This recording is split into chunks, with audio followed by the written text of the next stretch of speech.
Thank you, Mr. Chair. I first of all want to thank Senator Merkley for his leadership in introducing both the Smoke Planning and Research Act of 2021 and the Smoke Ready Communities Act of 2021. It's not just the state of Oregon, not just the state of California, but it's the entire Western United States, but California in particular, that is all too familiar with the devastation caused by wildfires. Not just the fires themselves, I'm also referring to the smell and effects of wildfire smoke.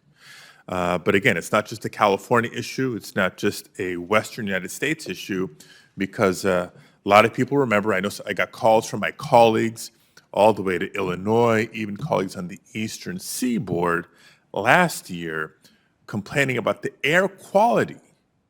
Think about that, the air quality on the East Coast that was the result of wildfires burning in the West. So it truly is a national concern. Now, wildfire smoke is a complex mixture of air pollutants, clearly unhealthy to breathe, and it can be especially dangerous for children, for the elderly, for pregnant women, for anyone with heart or respiratory conditions. A recent Stanford University study found that single-family homes across the country tend to have 3 to 4 times higher particulate pollution during wildfire events than public health guidelines recommend. So my question is for Dr. Mosley. Given that time is of the essence with increasingly extreme and more frequent wildfires continuing across the West, how crucial do you think it is to enact these bills as quickly as possible to protect public health and better inform communities of the dangers posed by wildfire smoke? Thank you for that question. Wildfire is growing so rapidly that for those of us who live in the West, you can almost barely imagine it. The fires in your state and mine have been just astonishing. And so the importance of taking action to protect people from wildfire smoke is increasingly urgent, not only in our states, but as you say, across the country as smoke, as we learn more and more about the negative impacts of smoke, as well as the rapid increase in the number of people in all walks of life who are affected by that smoke. I appreciate in your written testimony your reference to equity concerns, how there's a disproportionate impact on lower income individuals, lower income communities.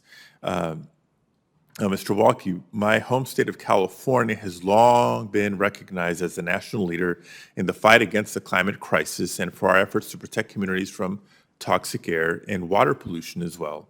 California is also the largest agricultural state, home to a $50 billion agricultural economy and the largest dairy industry in the country. California's farmers and ranchers know better than most that our ability to feed the nation and to support family farmers and farm workers alike relies on clean air and clean water. That's why California is working to cut methane emissions by at least 40% by 2030 in partnership with farmers and ranchers as they transition to more sustainable manure management and emission reduction practices. Senate Bill 1475 would preemptively restrict EPA's authority, preventing the agency from considering policies to address the industrial livestock sector. To your knowledge, is there precedent for exempting entire industries from major components of the Clean Air Act? No, certainly not in this manner. I was shocked to learn that agriculture emits more methane emissions in the United States than the oil and gas sector. And the vast majority of that comes from the digestion processes of animals.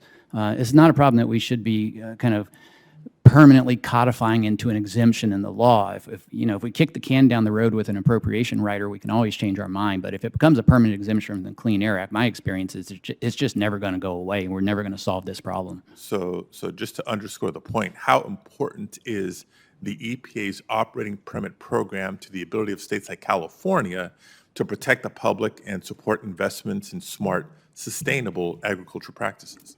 Well, the key to the operating permit program, and it's sometimes misunderstood, is really to just have some monitoring and reporting so that there's public awareness and some accountability, and that so the states and the federal government can get a handle on how much the emissions are from this industry. Right now, we don't know. There's nothing to require it.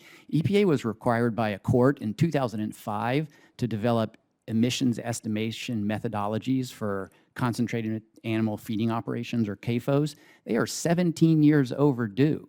Now, they're supposed to come out with something this fall. I'm waiting, with bated breath to see what it will say.